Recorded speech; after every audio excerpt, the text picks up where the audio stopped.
Good morning, traders. This is Rick Majors here at Opteck.com. Welcome to today's daily market briefing, Thursday, the 12th of June, the day we have all been waiting for, more or less. Most of the morning events have kind of ended already. What we're really looking for today is three main things: U.S. dollar unemployment claims, retail sales, Canadian Governor Paulus is going to be speaking, and the Governor of the Bank of England, Carney, is going to be speaking. Two major speeches and the U.S. dollar announcements.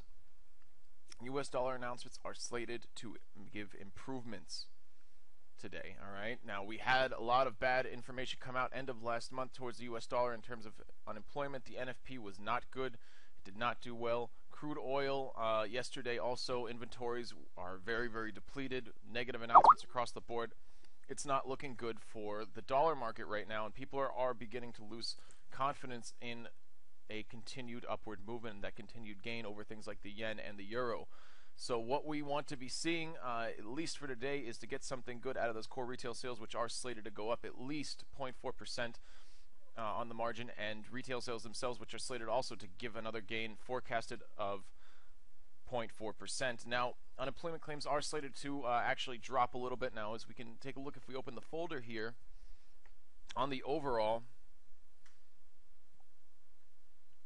we've been seeing a very, very large discrepancy between some of the rises and falls in the numbers.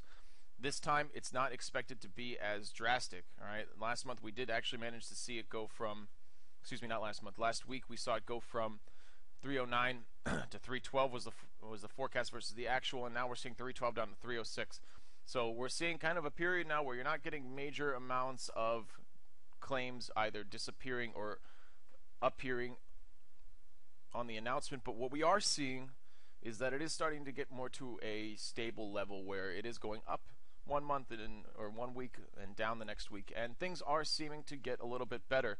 And this actually, for me, is a good sign. This is something that will also give confidence to investors in the longer term, in the big picture, when you can see that an economy in terms of employment is starting to stabilize a little bit and is not making large drastic jumps in numbers like it was doing for the past year.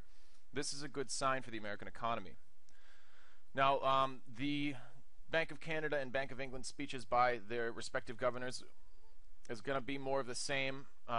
England probably will focus more on employment, while Canada will focus also on employment, but also on taxes and interest rates just as much as anything else. Well, all right, guys, that's about all I had for today's daily market briefing. Thanks for coming in and listening. Don't forget to hit like and subscribe at the bottom of the page to stay tuned with us every day at 9 a.m. GMT, Monday through Thursday. I will not be here to do the daily market briefing from next week. I will be back in the States visiting family, so I hope to see you guys when I get back on the 22nd, 23rd. Other than that, stay calm, stay steady, and happy trading.